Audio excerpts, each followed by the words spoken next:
வணக்கம் நேயர்களே. இந்த முட்டியில் இருக்கிற ஜவ்வை வளர்க்கணும் அப்படிங்கிறது நிறைய பேரோட கேள்வி. முட்டியில் ஜவ்வை வளர்க்க முடியுமா? கார்டிலேஜை க்ரோ பண்ண முடியுமா? அப்படிங்கிற ஒரு முக்கியமான கேள்வி நிறைய பேருக்கு இருக்கும். ஏன்னா நிறைய பேருக்கு இந்த ஜவ்வு ப்ராப்ளம் ஏற்படும். அதுக்கு இது ஒரு தீர்வா அப்படிங்கிறது ஒரு கேள்வி நிறைய பேருக்கு இருக்குது. ஸோ இந்த வீடியோவில் முட்டியோட ஜவ்வுனா என்ன, அதை எப்படி வளர்க்க முடியுமா, அதுக்கு என்ன மெத்தட்ஸ் இருக்குது அப்படிங்கிறத பற்றி டீட்டெயிலாக பார்க்க போகிறோம். நான் doctor Arun Kannan, orthopaedic surgeon from Apollo hospital Chennai and Jayam ortho care Kodambakkam.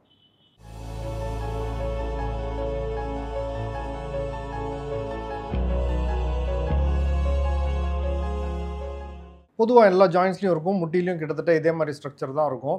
எலும்பு இருக்கும், எலும்புக்கு மேலே கார்டிலேஜ் அப்படின்னு சொல்லுவோம். பர்டிகுலராக articular cartilage or joint cartilage or hyaline cartilage, இதோட டெக்னிக்கல் நேம் வந்துட்டு ஹைலின் கார்டிலேஜ். இது எப்படி இருக்கும்னா, நீங்கள் சிக்கன் போன்ஸ் பார்த்துருக்கலாம், அதுலேயே கூட நீங்கள் பார்த்துருக்கலாம். எலும்போட நுனியில் இருக்கும், நுனியில் இந்த மாதிரி ஒரு லைனிங் மாதிரி தெரியும். ஸோ இதுதான் ஜவ்வு. எலும்பு இருக்கும், எலும்புக்கு மேலே ஒரு லைனிங் மாதிரி இருக்கிறது தான் இந்த ஜவ்வு. ஜவ்வோட ஃபங்க்ஷன் பார்த்தீங்கன்னா ரெண்டு விதமான ஃபங்க்ஷன்.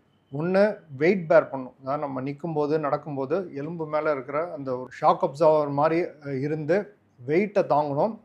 ரெண்டாவது, ஒரு எலும்புக்கும் இன்னொரு எலும்புக்கும் நடுவில் ஸ்மூத்தான மூவ்மெண்ட் கொடுக்கணும். ஸோ ஸ்மூத்தாகவும் இருக்கணும், வெயிட்டும் தாங்குற அளவுக்கு இருக்கணும். ஸோ இது ரெண்டும் இருந்தால் தான் அந்த ஜவ்வோட வேலை நல்லா பண்ண முடியும். இப்படி இருந்தால் தான் ஜாயிண்ட் நல்லா ஸ்மூத்தாக இயங்கும், நம்ம நல்லா நடக்கலாம். ஸோ இந்த கார்டிலேஜ் ரெண்டு விதமாக டேமேஜ் ஆகலாம்.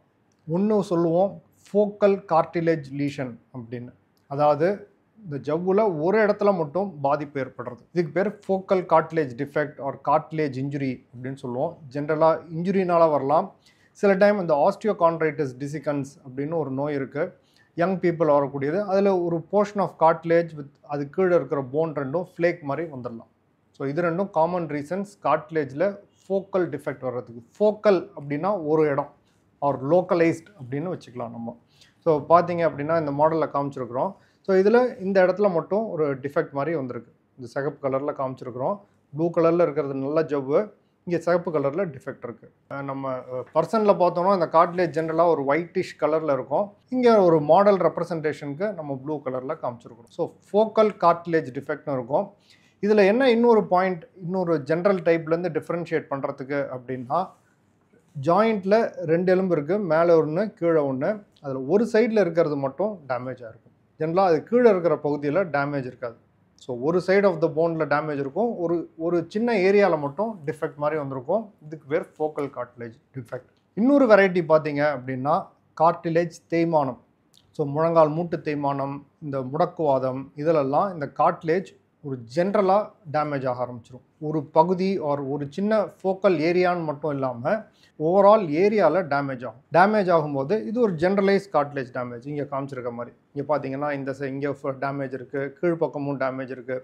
ஸோ ஜென்ரலாக இது மேலே இருக்கிற எலும்பு, கீழே இருக்கிற எலும்பு ரெண்டுத்துலேயுமே டேமேஜ் வரும். இது ஒரு ஆர்த்ரைட்டிஸ் பேட்டர்ன், தேய்மானத்தில் வர்ற கார்டிலேஜ் டேமேஜ் பேட்டர்ன். முட்டியில் ஒரு சில டைம் ஒரு பகுதியில் தேய்மானம் வரலாம். ஒரு பகுதினா ஒரு கம்பார்ட்மெண்ட்டில் இருக்கும். அதாவது இப்போ இந்த எலும்பில் பார்த்தீங்க அப்படின்னா இந்த ஒரு கம்பார்ட்மெண்ட்டில் மட்டும் தேய்மானம் வரலாம், இல்லை இந்த கம்பார்ட்மெண்ட்டில் மட்டும் தேய்மானம் வரலாம். பட் மேலேயும் டேமேஜ் இருக்கும், கீழேயும் டேமேஜ் இருக்கும்.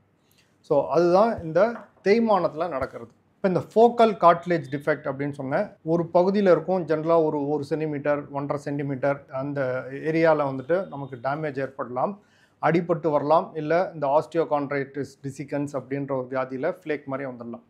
ஸோ இது இருந்துச்சு அப்படின்னா இதுக்குன்னு ஸ்பெசிஃபிக் ட்ரீட்மெண்ட்ஸ் இருக்குது. இதில் இந்த கார்டிலேஜை ரீக்ரோ பண்ணுறதுக்கு ஆர் ரீஜெனரேட் பண்ணுறதுக்கு. ஏன்னா அது ஒரு டிசீஸ் ப்ராசஸில் ஒரு அடிபட்டு இல்லை அந்த இடத்துல ஒரு வீக்னஸ் ஏற்பட்டு வந்த ஒரு ப்ராசஸ், லோக்கலைஸ்டு ப்ராசஸ்.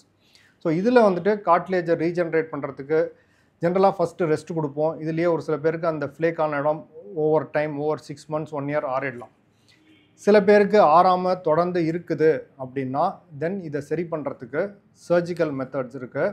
இதை 3 வகையாக சர்ஜிக்கல் மெத்தட்ஸ் சொல்லுவோம். First or more common surgical மெத்தட்னு பார்த்தீங்கன்னா இந்த micro drilling or micro fracture அப்படின்னு சொல்லுவோம். இந்த கார்டிலேஜ் டிஃபெக்ட் இருக்கிற இடத்துல போய் ட்ரில் மாதிரி பண்ணிவிடுவோம். அதுக்குன்னு ஸ்பெசிஃபிக் இன்ஸ்ட்ருமெண்ட்ஸ் இருக்குது. இந்த கீஹோல் சர்ஜரி வழியாகவே பண்ணிடலாம். அந்த மாதிரி பண்ணும்போது அதுக்கு கீழே இருக்கிற எலும்புலேருந்து நமக்கு அந்த ரத்த செல்கள் வந்து ஒரு மாதிரி ப்ளீடிங் ஹெமட்டோமா மாதிரி ஃபார்ம் ஆகி அதில் ஒரு லேயர் மாதிரி ஃபார்ம் ஆகும். லேயர் மாதிரி ஃபார்ம் ஆகும்போது நம்ம ஒரிஜினல் அந்த கார்டிலேஜ் முதல்ல எந்த தன்மையில் இருந்ததோ அது ஹைலைன் கார்டிலேஜ் ஆர் ஆர்டிகுலர் கார்டிலேஜ்னு சொல்லுவோம். அதுலேருந்து கொஞ்சம் தன்மை மாறி அது வந்துட்டு ஒரு ஃபைப்ரோ கார்டிலேஜாக ஃபார்ம் ஆகும். எப்படி நம்ம ஸ்கின்ல வந்துட்டு லெட்ஸே ஒரு கட் ஆகிடுச்சு அப்படின்னா எப்படி தழும்பு ஃபார்ம் ஆகுதோ அந்த மாதிரி ஒரு தழும்பு ஃபார்ம் ஆகி ஹீல் ஆகும். ஸோ நார்மல் கார்டிலேஜ் மாதிரி இருக்காது, பட் ஓரளவுக்கு அதோட ஃபங்க்ஷன் செய்ய முடியும். இது வந்துட்டு இந்த மைக்ரோ ட்ரில்லிங் ஒரு மைக்ரோ ஃப்ராக்சருங்கிற முறையில். இன்னும் சில மெத்தட்ஸ் இருக்குது. இன்னும் கொஞ்சம் பெரிய ஏரியா ஆஃப் டிஃபெக்ட் இருக்குது, வெயிட் பேரிங் ரீஜனில் இருக்குது அப்படின்னா ஆட்டோலோகஸ் கான்ட்ரோசைட் இம்ப்ளான்டேஷன் அப்படின்னு ஒன்று சொல்லுவோம். மேசி அப்படிங்கிறதுக்கு இதுக்கு காமனான முறை. ஏன்னா மேட்ரிக்ஸ் ஆட்டோலோகஸ் கான்ட்ரோசைட் இம்ப்ளான்டேஷன். ஸோ இதில் என்ன பண்ணுறோம் அப்படின்னா இந்த ஜவ்வுலேருந்து கொஞ்சம் டிஷ்யூ எடுத்து அதை வெளியில் உடம்புக்கு வெளியில் வளர்த்து செல்களில் வந்துட்டு கல்ச்சர் மாதிரி வளர்த்து திருப்பி அந்த இடத்துல போய் பேட்ச் மாதிரி ஒட்டுறது தான் இந்த மேட்ரிக்ஸ் ஏசிஐ அப்படின்னு சொல்லுவோம். மேசி ஒரு மேட்ரிக்ஸ் கான்ட்ரோசைட் இம்ப்ளான்டேஷன். ஸோ இது பண்ணும்போது ஓரளவுக்கு அந்த இடத்துல கார்ட்லேஜ் வரலாம். ஜென்ரலாக அகெயின் லிமிட்டட் ஏரியா 1.5 சென்டிமீட்டர் ஒரே இடத்துல இருக்குது அப்படின்னா இந்த ட்ரீட்மெண்ட்டுக்கு வந்துட்டு ஒரு 70 to 80% சக்ஸஸ் ரேட் இருக்குது. மூணாவது முறை ஒன்று இருக்குது, ஆட்டோகாண்ட்ரல் கிராஃப்ட் ட்ரான்ஸ்ஃபர் அப்படின்னு சொல்லுவோம். இது காமனாக ஓட்ஸ் முறை அப்படின்னும் நாங்கள் டெக்னிக்கலாக சொல்லுவோம். இதில் எப்படின்னா ஏதாவது வெயிட் நம்ம தாங்குற இடத்துல வெயிட் பேரிங் கார்டிலேஜ்னு சொல்லுவோம், அதுதான் ரொம்ப இம்பார்ட்டன்ட். ஸோ அந்த இடம் இல்லாமல் மற்ற எக்ஸ்ட்ரா கார்டிலேஜ் எங்கே இருக்கோ அதை ஒரு ப்ளக் மாதிரி எடுத்து இந்த கார்டிலேஜ் டிஃபெக்ட் இருக்கிற இடத்துல பொறுத்துறது தான் இந்த ஓட்ஸ் முறை. ஸோ இந்த முறை எல்லாமே கார்டிலேஜ் ரீக்ரோ பண்ணுறதுக்கு இருக்குது. பட் ஃபோக்கல் டிஃபெக்ட் ஏதாவது ஒரு இடத்துல டிஃபெக்ட் இருக்குது, ஜாயிண்ட்டோட ஒரு பகுதியில் மட்டும் இருக்குது அப்படின்னா இதெல்லாம் பண்ணலாம். இப்போ மூட்டு தேய்மானம்னு வரும்போது age related process, degenerative process அப்படின்னு முடி நரைக்கிற மாதிரி தான். அதில் ஒரு இடத்துல மட்டும் கார்டிலேஜ் டேமேஜ் ஆகாது, ஒரு என்டையர் கம்பார்ட்மெண்ட் டேமேஜ் ஆகும் ஆர் ஃபுல் ஜாயிண்ட் டேமேஜ் ஆகும். ஸோ இதுதான் ரொம்ப காமனான பிரச்சனை. ஸோ நிறைய பேர் ரெண்டுத்தையும் கன்ஃபியூஸ் பண்ணிடுறாங்க.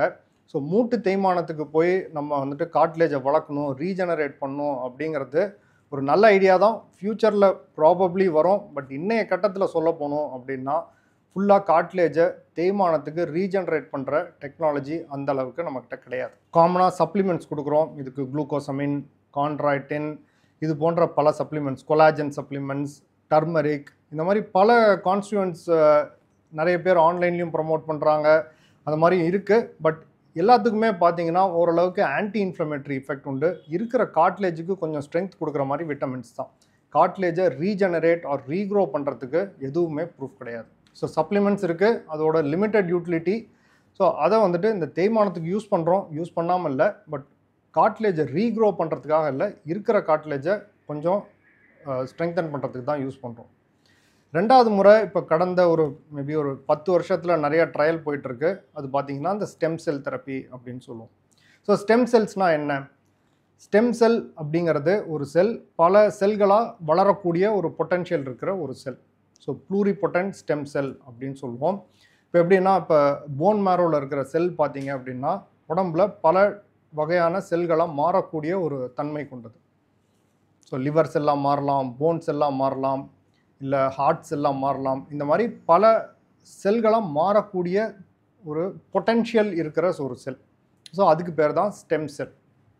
ஸோ இப்போ நம்ம போன் மேரோலேருந்து எடுத்து ப்ராசஸ் பண்ணி இந்த செல்களை வந்துட்டு நீ ஜாயின்ட்குள்ளே இன்ஜெக்ட் பண்ணலாம். இந்த தேய்மானத்துக்கு ஒரு தீர்வாக அதை நிறைய பேர் எக்ஸ்பெரிமெண்டலாக ட்ரை பண்ணிகிட்ருக்குறாங்க. ஸோ இது வளர்ந்தால் நல்லா தான் இருக்கும். பட் இப்போ இருக்கிற எவிடன்ஸை வச்சு நம்ம சொல்லணும் அப்படின்னா இந்த ஸ்டெம் செல் தெரப்பிங்கிறது இன்னும் மூட்டு தேய்மானத்துக்கு அந்தளவுக்கு சக்ஸஸ்ஃபுல்லாக இருக்கிற மாதிரி எதுவும் ப்ரூஃப் அகைன் கிடையாது. ரொம்ப லிமிட்டட் எவிடன்ஸ் தான் இருக்குது. ரொம்ப வருஷமாக ட்ரை பண்ணிட்டு தான் இருக்கோம். அதுலேயும் சின்ன சின்ன மாறுதல்கள் பண்ணி இன்னும் நிறையா ஸ்டெம் செல் ட்ரீட்மெண்ட் வந்துட்டு தான் இருக்குது. பட் எல்லாமே எக்ஸ்பெரிமெண்டல் அப்படின்ற ஒரு ஸ்டேஜில் தான் இருக்குது. மெயின் லைன் ட்ரீட்மெண்ட்டாக இதை சொல்கிறதுக்கு இன்னும் எவிடன்ஸ் கிடையாது. ஸோ அதனால தான் ஜென்ரலாக இன்னும் இந்த ஸ்டெம் செல் தெரப்பி அப்படிங்கிற டேர்மையே only for bone marrow transplant for certain cancers or blood டிஸார்டர்ஸ்க்கு மட்டும்தான் யூஸ் பண்ணுங்கிறது நிறையா இந்த இன்டர்நேஷ்னல் ரெகுலேட்டரி ஏஜென்சிஸ் எல்லாம் இப்போ சொல்லிட்டு இருக்கிறாங்க. ஸோ தட் பீப்புள் மிஸ்லீட் ஆகிடக்கூடாது அப்படிங்கிறதுக்காக. ஸோ ஸ்டெம் செல்ங்கிறது பொட்டென்ஷியல் இருக்குது, ஃப்யூச்சரில் இது ஒரு மூட்டு தேய்மானத்துக்கு ஒரு பிரமாதமான ட்ரீட்மெண்ட்டாக வரக்கூடிய பொட்டென்ஷியல் இருக்குது. பட் இப்போன்னு பார்த்தீங்க அப்படின்னா இன்னும் ஸ்டெம் செல் வச்சு நம்ம முட்டியில் இருக்கிற ஜவ்வை வளர்க்கக்கூடிய ஒரு ப்ரூஃப் எதுவுமே கிடையாது. மூணாவது பார்த்தீங்கன்னா பிஆர்பி இன்ஜெக்ஷன். அகெயின் இப்போ சமீப காலமாக ஓரளவுக்கு பாப்புலர் ஆகிட்டு வர்ற ஒரு ட்ரீட்மெண்ட். பிஆர்பிங்கிறது பிளேட்லெட் ரிச் பிளாஸ்மா. இதில் எப்படின்னா நம்ம பிளட்லேருந்து ஒரு சாம்பிள் இப்போ நம்ம டெஸ்ட்டு கொடுக்குற மாதிரி பிளட் எடுத்து அதை ஸ்பின் பண்ணோன்னா இந்த பிளேட்லெட்டு அப்படின்ற ஒரு செல் வகை தனியாக பிரிச்சிடலாம். அந்த செல் வகையில் வந்து நிறையா க்ரோத் ஃபேக்டர்ஸ் உண்டு. So platelet rich plasma or PRP அப்படின்னு சொல்லுவோம். இதில் நிறையா க்ரோத் ஃபேக்டர்ஸ் உண்டு. இதை பற்றிய ஒரு தனியான வீடியோவும் நான் போட்டிருக்கிறேன். அதோட லிங்க்கும் இங்கே நம்ம டிஸ்கிரிப்ஷனில் ஷேர் பண்ணியிருக்கோம். ஸோ இந்த க்ரோத் ஃபேக்டர்ஸ் என்ன பண்ணுது அப்படின்னா முட்டிக்குள்ளே இருக்கிற இன்ஃப்ளமேஷன் அகெயின் கம்மி பண்ணுது. பாக்கி இருக்கிற ஜவ்வுக்கு கொஞ்சம் ஒரு வைட்டலைசேஷன் மாதிரி ஒரு ஸ்ட்ரென்த் கொடுக்குற மாதிரி ஆக்ட் பண்ணுது. அபவுட் ஒரு 30% இம்ப்ரூவ்மெண்ட் ஃபார் 2 to 3 இயர்ஸ் வரைக்கும் கிளைம் பண்ணுறாங்க. ஜென்ரலாக ஒரு 1 இயருக்கு பெனிஃபிட் இருக்கக்கூடிய ஒரு ட்ரீட்மெண்ட். அகெயின் இருக்கிற ஜவ்வை நல்லாக்கும், போன ஜவ்வை எடுத்து வர்றதுக்கான ப்ரூஃப் எதுவுமே கிடையாது. ஸோ இந்த ட்ரீட்மெண்ட்ஸ் எல்லாம் நம்ம ட்ரை பண்ணுறப்ப இன்னொன்று முக்கியமாக ஞாபகம் வச்சுக்கணும். இந்த மூட்டு தேய்மானம்ங்கிறது ஒன்று டீஜெனரேஷன், அதாவது நம்ம காட்லேஜ் தேஞ்சு போகிறதுக்கு மெக்கானிக்கல் ரீசன்ஸும் உண்டு. மற்ற வீடியோஸில் சொல்லியிருக்க மாதிரி வெயிட் வந்துட்டு ரொம்ப முக்கியமான ஃபேக்டர். ஸோ வெயிட் குறைப்பு, ரெகுலர் எக்ஸசைஸ் பண்ணி மசிலை ஸ்ட்ராங்காக வச்சுருக்கிறது, தேர்ட் ஆக்டிவிட்டீஸை மாடிஃபை பண்ணுறது, கீழே குத்துக்கால் போட்டு உட்காராமல் இருக்கிறது, மாடிப்படி ஏறுறதுல கொஞ்சம் கம்மியாக பண்ணுறது, இது தவிர நம்ம நடக்கிற முறையில் வந்துட்டு கொஞ்சம் சேஞ்சஸ் பண்ணுறது, இதெல்லாம் பண்ணோன்னா அதுக்கு மேலே இருக்கிற ஸ்ட்ரெஸ் குறையும், இந்த ஜவ்வு தேயறதும் கொஞ்சம் ஸ்லோ டவுன் பண்ணலாம். ஸோ இதோட சேர்ந்து ஜென்ரலாக பிஆர்பி அண்ட் சப்ளிமெண்ட்ஸ் போடும்போது பாக்கி இருக்கிற நம்ம காட்லேஜை ஓரளவுக்கு ஸ்ட்ரென்த் மெயின்டைன் பண்ணலாம். அண்ட் இந்த முழங்கால் மூட்டோட இந்த லைஃப்பை இன்க்ரீஸ் பண்ணலாம். ரொம்ப சிவியர் ஸ்டேஜுக்கு போகாமல் தள்ளி போடுறதுக்கான இதெல்லாம் ட்ரீட்மெண்ட்ஸாக இருக்குது. காட்லேஜை ரீக்ரோ பண்ணுறதுக்கு நிறைய எஃபர்ட்ஸ், நிறைய ரிசர்ச் போயிட்டுருக்கு. பட் இன்னும் நடைமுறைக்கு ஒரு ப்ரூஃபோடு வரல அப்படிங்கிறது தான் இன்றைக்கி நான் சொல்லக்கூடிய உங்களுக்கு ஒரு செய்தி. ஸோ இந்த வீடியோவில் இந்த ஜவ்வை வளர்க்க முடியுமா, திருப்பி அதை எப்படி ஸ்ட்ரெங்தன் பண்ணுறது அப்படிங்கிறத பற்றி டீட்டெயில்டாக பார்த்துருக்கோம். இன்றைக்கி நடைமுறையில் என்ன கரண்ட் ப்ரூஃப் இருக்கோ அதை வச்சு நான் உங்களுக்கு எல்லாம் சொல்லியிருக்கிறேன். இதில் உங்களுக்கு டவுட்ஸ் இருந்தால் நீங்கள் கமெண்ட்ஸில் உங்கள் கமெண்ட்ஸ் எழுதுங்க. அதை பார்த்துட்டு ஃபர்தர் வீடியோஸில் we will definitely address. இந்த வீடியோ உங்களுக்கோ இல்லை உங்கள் ஃப்ரெண்ட்ஸ்க்கு யாருக்காவது உபயோகமாக இருக்குன்னா தயவுசெய்து ஷேர் பண்ணுங்கள். தேங்க்யூ.